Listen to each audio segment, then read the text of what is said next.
کہا کرتے رہے رمضان سے پہلے کہ یہ شہر غنیمت ہے، یہ ماہ غنیمت ہے، یہ فرصت کا موقع ہے، بار بار کسی کو نہیں دیا جاتا.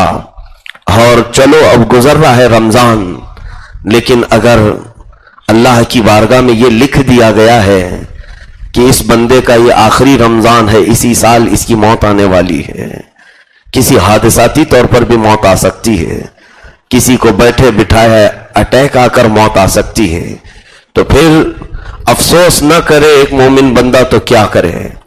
میرے عزیزوں، جو بچے ہوئے دن ہیں میرے مولا کو منانے کے دن ہیں. یہ آخری جمعہ رب تبارک و تعالیٰ کی طرف سے اگر بخشش کا اعلان نہ ہوا تو بہت بڑی محرومی ہمارے ہاتھ آئی، بہت بڑی ہرما نصیبی ہمارے ہاتھ آئی. وہ کیسے کیسوں کو بخشتا ہے. میں یہاں پر دو چند باتیں آج عرض کرنا چاہتا ہوں. رمضان نے ہمیں کیا سکھایا تھا، رمضان نے ہمیں کیا دیا تھا. رمضان کا سب سے بڑا ایک اثر یہ تھا کہ ہمارے دلوں کو اس نے نرم کیا تھا، ہمارے دلوں کو اس نے نرم کیا تھا. بہت ساری چیزیں جو ہمارے اندر انا تھی، غرور تھا، تکبر تھا، ایگو تھا، اسے مار دیا تھا. ہم غربا اور مساکین کے ساتھ بیٹھ کر کے افطار کرنے میں بھی عیب نہیں سمجھتے تھے. ہم ان کے ساتھ بیٹھ کر کھانے میں کبھی اپنے آپ کو کمتر نہیں محسوس کرتے تھے. میرے عزیزوں، رمضان نے دوسروں کے درد کا احساس دیا. کیا تمہارے گھروں میں ایسا نہیں ہوا کہ کچھ پکایا گیا ہو اور تھوڑا سا زیادہ ہو جائے تو کسی مسکین کا انتظار کیا جا رہا ہو؟ کیا ہر گھر والے اپنے طرف سے کوئی صدقہ نہ نکالے ہوں؟ مسکینوں کا انتظار کرنا دنیا کے لیے میرا یہ چیلنج ہے. ہزاروں ویلفیئر سوسائٹیاں کیوں نہ ہو، بہت ساری ریلیف تنظیمیں کیوں نہ ہو، لیکن غریبوں اور مسکینوں کے درد کا احساس انہیں نہیں ہوگا، کیونکہ وہ نہ بھوکے رہتے نہ پیاسے رہتے ہیں. حقیقت میں اگر مساکین اور غربا کے بھوک اور پیاس کا احساس کسی کو ہو سکتا ہے تو مسلمانوں کو ہوگا، جو روزہ رکھتے ہیں، جن کی پیاس اور بھوک کی شدت انہیں بتاتی ہے. میرے عزیزوں، سیدنا عبداللہ ابن مبارک رضی اللہ تعالیٰ عنہ نے بہت بڑا میسج دیا تھا کہ رمضان المبارک کے لیے میں یہ خصوصیت کے ساتھ عرض کرتا ہوں، ہماری اصل عبادت دوسروں کا احساس کرنا، دوسروں کے لیے اپنے اندر فیلنگ محسوس کرنا. آپ حج کے لیے نکلے ہوئے تھے، عبداللہ ابن مبارک حج کے لیے نکلے ہوئے تھے. وہ برسوں سے پیسے جمع کر کے قافلے کے ساتھ جایا کرتے تھے، اونٹوں پر، گھوڑوں پر. آپ درمیانی راستے پر تھے، ایک جگہ جہاں آپ کا قافلہ پڑاؤ کیا. آپ دیکھتے صبح صبح کا وقت ہے، قریب میں کوئی غریب آبادی تھی، ایک جھوپڑی سے ایک چھوٹی سی ننھی سی بچی نکلی، 8 یا 9 سال کی بچی. وہ دوڑتی ہوئی آئی، کچرے کا ایک ڈھیر پڑا ہوا تھا، اس کچرے کے ڈھیر میں وہ کچھ سمیٹتی رہی اور ایک مری ہوئی چڑیا ملی تو اس کے پر نوچ کر کے وہ آدھی چڑیا کھائی اور لے کر جانے لگی. ابن مبارک فرماتے ہیں مجھے تھوڑی سی گھن سی ہوئی کہ ایک مردہ پرندہ یہ بچی کیسے کھا رہی ہے.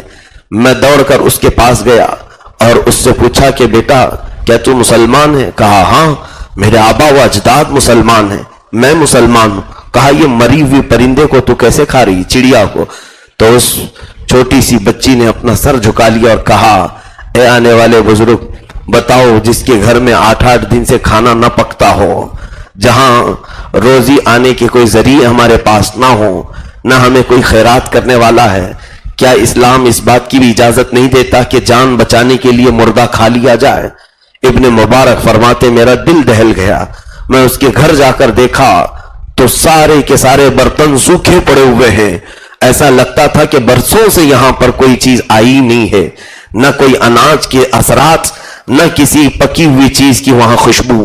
حضرت ابن مبارک نے کہا میں نے اپنے پورے جو حج کے پیسے تھے سب جمع کر کے اس بچی کی جھولی میں ڈال دیا. کہا بیٹا اس کو لو اور عیش سے جیو، جو ضرورت ہو کھایا کرو. بیچ راستے سے آپ پلٹ کر کے اپنے وطن آ گئے، حج کے لیے نہیں، حج کے لیے جا نہ سکے. واپس جب آئے تو بہت سارے لوگ جو حج کے لیے جا چکے تھے، پھر وہ حاجی جب واپس آئے، لوگوں نے ان سے پوچھا کہ تمہارا حج کیسا ہوا؟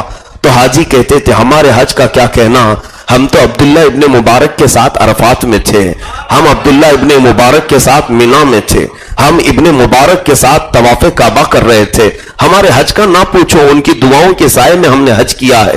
لوگوں نے کہا تم لوگ کیسی بات کر رہے ہو؟ ہم نے تو ابن مبارک کو حج کے موسم میں ان کے گھر میں دیکھا اور تم نے ان کے ساتھ حج کیسے کیا؟ یہ معاملہ بڑھا تو ابن مبارک کے پاس لوگ آئے، پوچھا کہ یہ لوگ کہتے ہیں کہ آپ کے ساتھ حج کیا اور آپ تو یہی تھے۔ آپ رونے لگے، میرا رب ذوالجلال بڑا مہربان ہے، میں نے ایک بچی پر کیا رحم کیا، اس نے مجھ پر ایسا رحم کیا کہ میری شکل کا ایک فرشتہ میرے لیے حج کے لیے بھیجا اور وہ ہماری جانب سے حج کرتا رہا۔ عزیزان گرامی، یہی عبداللہ ابن مبارک رضی اللہ تعالیٰ عنہ نے فرمایا، اصل عبادت تو یہ ہے میرے عزیزوں، کسی کے درد کا احساس کرنا، کسی کے دردوں کے متعلق اپنے اندر فیلنگ لانا، اور یہ سب سے بہترین موقع رمضان ہمیں دیتا ہے۔ آج ہزاروں مساکین خوشحالی سے اپنے گھروں میں افطاری کر رہے ہیں، جو سال بھر ان کے گھر نہیں پہنچتے تھے، آج ان کے گھروں میں وہ سب آ جاتا ہے۔ مجھے تو اس چیز کا درد ستاتا ہے کہ سب سے زیادہ اگر رمضان کے جانے کا کسی کو درد ہوتا ہوگا تو غربا اور مساکین کو ہوتا ہوگا، غریبوں کو ہوتا ہوگا، کیونکہ ان کے دسترخوان پھلوں سے بھر جاتے تھے، ان کے دسترخوان شربتوں سے بھر جاتے تھے۔ جہاں امیر شربت بناتا تھا غریب کو بھی دے دیتا تھا، جہاں امیر اپنے لیے پھل خریدتا تھا اسے انہیں بھی دے دیا کرتا تھا۔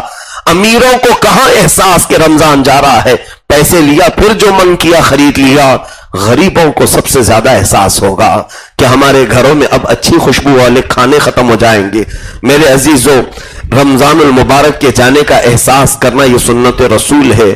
میرے آقا صلی اللہ تعالیٰ علیہ وسلم بے اختیار رو پڑتے تھے، رمضان کے گزرتے ہی آپ کی ہچکیاں بندھ جاتی تھیں۔ صحابہ کرام کے حالات یہ تھے کہ کچھ صحابہ کرام بیمار ہو جاتے تھے، ان کی عیادت کے لیے لوگ آتے تھے، پوچھا جاتا تھا کیوں؟ کہا جاتا تھا کہ اچانک اب رب کے کئی دروازے ہم پر بند ہو رہے ہیں، کئی دروازے آج بند کیے جا رہے ہیں، تو اے لوگوں ہم بیمار نہ پڑیں اور نہ روئیں تو پھر کیا کریں؟ ہم اپنے نصیب کو رو رہے ہیں۔ حضرت عمر ابن خطاب جن کی نیکیوں کا حال یہ ہے، مصطفیٰ کریم صلی اللہ علیہ وسلم نے فرمایا کہ آسمان کے جتنے تارے ہیں اتنے عمر کی نیکیاں ہیں، اس کے باوجود وہ عمر ابن خطاب عید کے دن سارے لوگ عیدگاہ کی طرف جا رہے ہیں، یہ پرانا لباس پہن کر کے گھر میں روتے ہوئے بیٹھے ہیں۔ رمضان گزر گیا ہے، رمضان چلا گیا ہے، اور آپ لوگوں نے آ کر کے پوچھا امیر المومنین سے، کیا آپ اس وقت رو رہے ہیں؟ یہ عید کا دن ہے، خوشیوں کا دن ہے۔ سنو میرے عزیزو، ہم جو عید مناتے ہیں وہ امیر المومنین کی عید کیا تھی؟ کہتے ہیں اے لوگوں، عید تو اس کی ہے جس کے متعلق مولا نے رب کی طرف سے یہ فرمان آیا ہوگا کہ اس کے روزے منہ پر مار دو، اس کی عبادتیں اس کے منہ پر مار دو۔ تو میری عید نہیں وعید ہے۔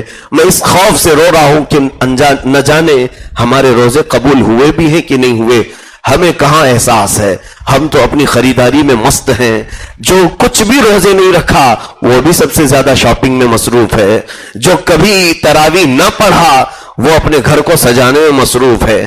میرے عزیزو، یہاں رمضان کے جانے کا احساس میں سمجھتا ہوں اس کو ہوگا جس نے پابندی سے تراویح پڑھی تھی، اس کو درد کا احساس ہوگا جس نے الف لام میم سے لے کر والناس تک قرآن سننے کے لیے دوڑتا ہوا آیا ہوگا، اسے رمضان کے جانے کا احساس ہوگا جو فجر کی اذان ہونے سے پہلے پہلے مسجدوں میں قدم رکھتا تھا، اسے رمضان کے جانے کا احساس ہوگا جو اپنی سادی سی افطاری میں بھی رب کا شکر بجا لاتا تھا، صرف کھجور اور پانی پر مولا کے شکر بجا لاتا تھا، اسے رمضان کے جانے کا احساس ہوگا۔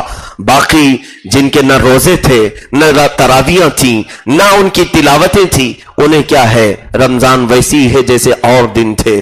عزیزان گرامی وقار، آج میں صرف اتنی بات عرض کرنا چاہوں گا، ہو سکے رب تعالیٰ کے حضور دامن پھیلا لو، اور اب بھی وہ معاف کرنے پر تیار ہے، اب بھی وہ بخشش کا پروانہ دینے کو تیار ہے، اس لیے کہ ڈر ہے اس بات کا کہ ہمارا نام اس فہرست میں نہ آ گیا ہو جن کو اس سال اٹھایا جانے والا ہے، ان لوگوں کے نام میں ہمارا نام آ نہ گیا ہو جن کے پاس ملک الموت کو بھیجا جانے والا ہو، جن کے آخری سانسیں گنتی کی رہ گئی ہوں۔ عزیزان گرامی وقار، رب ذوالجلال کی بارگاہ میں مایوسی کفر ہے، اور بخشوانے والے ایسے لوگوں نے بخشوا لیا جن کے بارے میں ہم سوچ بھی نہیں سکتے۔ حضرت امام حسن بصری رضی اللہ تعالیٰ عنہ کے متعلق ایک بات ملتی ہے، ان کی محفل میں بیٹھے ہوئے لوگ اتنا روتے تھے کہ ان کی داڑیاں بھیگ جاتی تھیں.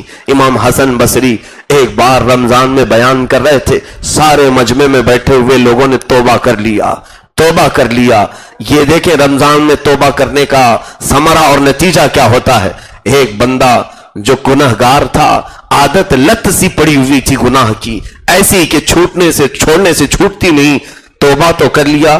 امام حسن بصری کے دربار میں ان کی جب محفل ختم ہوئی, رات کا اندھیرا چھایا, اسے نشے کی عادت تھی یا کچھ گناہ کی عادت تھی, وہ پہاڑوں کی چوٹیوں میں جا کر چھپ کر گناہ کرنے کے لیے نکلا. جیسے ہی یہ رمضان کے ختم کے دن تھے, یا رمضان گزر چکا تھا, وہ اپنے گناہ کے قریب ہی گیا تھا. غیب سے ندا آئی, اے بندے کیا تجھے احساس نہیں, تجھے ہم نے حسن بصری کی محفل میں تو معاف کر دیا تھا, تجھے پوری طرح سے صاف کر دیا تھا, کیا تو ہماری اس رحمت کو ساتھ نہیں رکھنا چاہتا. وہ بندہ بے اختیار روتا ہوا وہاں سے نکل آیا. ظاہر سی بات ہے, میں کہنا یہ چاہتا ہوں کہ ہم توبہ تو کرتے ہیں, لیکن توبہ پر کوئی ہمیں استقامت بخشتا ہے, اس توبہ پر کوئی قائم ہمیں رکھ سکتا ہے تو وہ رب ذوالجلال کی ہی ذات ہے, وہی پھر ہمیں رمضان کے بعد بھی بچا سکتا ہے. عزیزان گرامی وقار, حسن بصری رضی اللہ تعالیٰ عنہ کی ہی بات ہے. فرماتے ایک عورت روتی ہوئی ان کے گھر آئی تھی اور یہ کہنے کے لیے کہ میرا بیٹا آخری سانسیں لے رہا ہے, جوان لڑکا ہے, اور اس کی ایک ہی خواہش ہے کہ آپ اس کی جنازے کی نماز پڑھائیں. حسن بصری نے پوچھا کیا وہ ہماری مسجد میں آتا تھا؟ کہا اس نے نماز کوئی نہیں پڑھی, وہ روزے بھی نہیں رکھتا تھا, ہاں بس اس نے عیاشی بہت کی ہے. لیکن اے امام, اب وہ توبہ کر رہا ہے, لیکن بستر پر ہے, اس کا علاج نہیں ہونے والا ہے, اس کی آخری سانسیں چل رہی ہیں, لیکن میرے بچے نے صرف مجھ سے ایک ہی خواہش کا اظہار کیا کہ آپ اس کی جنازے کی نماز پڑھاتے ہیں. حسن بصری نے کہا یہ نہیں ہو سکتا, جاؤ, تمہارا بیٹا گنہگار ہے, تمہارا بیٹا پاپی سیاکار ہے, ہم اس کے جنازے میں پڑھانا تو دور حاضر بھی نہیں ہوں گے, کہیں اللہ کا عذاب آئے تو میں بھی اس عذاب میں نہ گرفتار ہو جاؤں. وہ بوڑھی خاتون روتی ہوئی گھر آئی. بیٹے نے پوچھا اماں کیا کہا؟ انہوں نے کہا کہ بیٹا تو کیا تمنا رکھتا ہے, تیرے گناہ ایسے ہیں کہ پورا مجمع جانتا ہے, پورا شہر جانتا ہے. اس نے ہچکیاں لینی شروع کی. کہا حسن بصری کے زمانے کا وہ نوجوان اپنی ماں سے کہتا ہے اگر میں اتنا گنہگار ہوں اور جس کے جنازے میں حسن بصری بھی نہیں آ سکتے تو ظاہر سی بات ہے میں دنیا کا سب سے بڑا پاپی ہوں.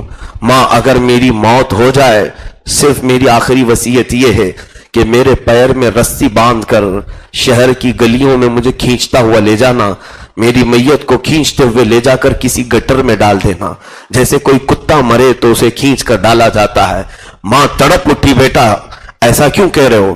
کہا تاکہ پوری قوم کو بتایا جا سکے کہ ایک گنہگار کی موت کا انجام دنیا میں یہی ہونا چاہیے, اس سے بہتر اسے دفن کرنے کا طریقہ نہیں ہونا چاہیے. سب کو یہ بتا دو تاکہ مجھے دیکھ کر اور دوسرے نوجوان سدھر جائیں کہ گناہوں پر جس کی صبح شام ہوتی ہے اس کی موت اسی طرح سے ہونی چاہیے, اس کا جنازہ ایسے ہی نکالنا چاہیے.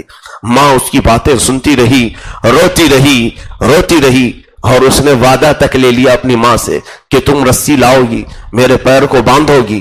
ماں ہاں کہتی رہی اور صبح کا وقت نہیں ہونے پایا تھا کہ بھور میں ہی اس کی روح نکل گئی. وہ تڑپ تڑپ کر بستر پر مر گیا. ابھی اعلان بھی نہیں ہوا تھا, اس کی موت کا اعلان نہیں ہوا تھا. دروازے پر دستک ہوئی, خاتون دروازہ کھولتی ہے, دیکھا امام حسن بصری کھڑے ہوئے ہیں, دروازے پر امام وقت کھڑے ہیں. تو آتے ہی انہوں نے کہا اے خاتون کہاں ہے تیرا بچہ؟ کہا وہ بستر پر تڑپ کر انتقال کر چکا ہے. کہا میں آیا ہوں, اسے میں غسل بھی دوں گا, اسے میں کفن بھی پہناؤں گا, اس کا جنازہ میں اٹھاؤں گا اور اس کا جنازہ میں پڑھوں گا. کہا وہ خاتون روتی ہوئی کل میں آپ کے پاس آئی تھی یہی ریکویسٹ لے کر, اس کی ایک ہی التجا تھی, آپ نے تو انکار کر دیا تھا. کہا ہاں مجھے صرف اس کے گناہ معلوم تھے, رات میں جب سویا تو مولا کی طرف سے مجھے خواب میں یہ اشارہ دیا گیا اے حسن جسے ہم نے معاف کیا ہے تم کیوں اس سے ناراض ہو, جاؤ اس کے جنازے میں. میں نے جب اللہ کی طرف سے یہ پیغام سنا تو پھر احساس ہوا کہ رب ذل جلال کی رضا اسی میں ہے کہ اس نوجوان کا کندھا دیا جائے، اٹھایا جائے۔ عزیزان گرامی، یہ واقعہ پڑھنے کے بعد روح مچل گئی۔ وہ قدیر و جبار خدا ہزاروں پاپ ہونے کے بعد بھی کسی کے جنازے میں امام وقت کو بھی بھیجتا ہے تاکہ اس کی روح کو قرار آ جائے، سکون آ جائے۔